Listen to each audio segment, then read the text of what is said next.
சனி பெயர்ச்சி திருநள்ளாறில் சனி பகவானை வழிபடுவது எப்படி? எத்தனை நாட்களுக்குள் வழிபட வேண்டும் தெரியுமா? எல்லோரும் ஆவலாக எதிர்பார்த்து கொண்டிருக்கும் சனி பெயர்ச்சி திருக்கணித பஞ்சாங்கப்படி மார்ச் 29ஆம் தேதி நடைபெறுகிறது. இந்த சனி பெயர்ச்சி தொடங்கியதில் இருந்து 90 நாட்களுக்குள் திருநள்ளாறு சென்று வழிபடுவது ஏராளமான நன்மைகளை தரும்.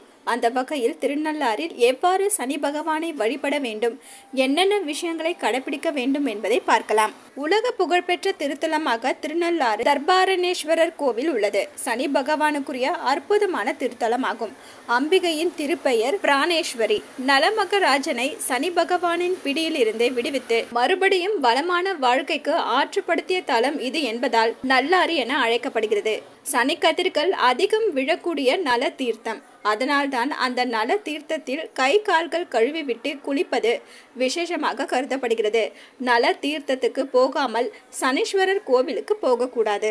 நல தீர்த்தம் என்பது மிகவும் புனிதமாகும். கோவிலுக்கு செல்ல முடியாதவர்கள் திருநள்ளாறில் உள்ள நல தீர்த்தத்தை வீட்டுக்கு எடுத்து வந்து தெளிப்பது நல்லது. அதே போல திருநள்ளாறு திருநீரையும் குங்குமத்தையும் வீட்டிற்கு கொண்டு வரலாம். திருநள்ளாறு கோவிலுக்கு சென்றுவிட்டு மற்ற பொருள்களை கொண்டு வரும்போது எச்சரிக்கையாக இருக்க வேண்டும்.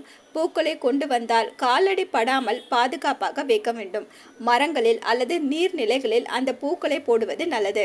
சனிக்கிழமை அன்றுதான் திருநள்ளாறுக்கு செல்ல வேண்டும் என்ற அவசியம் இல்லை. அஷ்டமி, நவமி என எந்த நாட்களில் வேண்டுமானாலும் கோவிலுக்கு செல்லலாம்.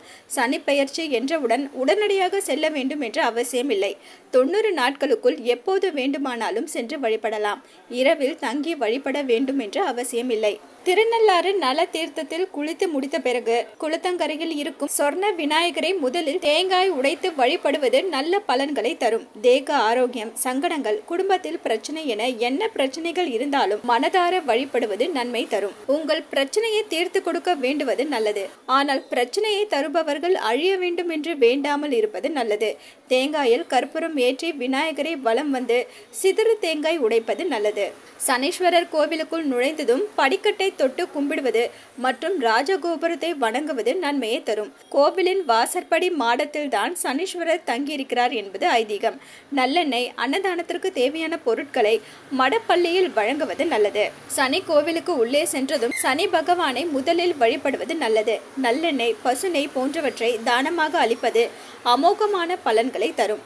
நவகிரக சாந்தி ஹோமம், அர்ச்சனை போன்றவற்றை செய்யலாம். சனி பகவானை கும்பிட்டுவிட்டு நேரடியாக வீட்டுக்கு வர வேண்டும் என்பது இல்லை. மற்ற கோவில்களுக்கு செல்ல வேண்டும் என்றால் மீண்டும் ஏதாவது ஒரு விநாயகர் வழிபாட்டை செய்துவிட்டு சிறிது நேரம் அமர்ந்து பிரார்த்தனை செய்துவிட்டு மற்ற எல்லா இடங்களுக்கும் செல்லலாம். திருநள்ளாறில் சனீஸ்வரருக்கே பாவ விமோசனம் கிடைத்த இடம். சனிக்கு ஏற்பட்ட பிரச்சனையே தீர்ந்த இடம் என்பதால் அங்கிருந்து விபூதி, பிரசாதம் போன்றவற்றை எடுத்து வரலாம். அலோ சிட்டி டிவியை லைக் பண்ணுங்க, ஷேர் பண்ணுங்க, மறக்காம சப்ஸ்கிரைப் பண்ணுங்க.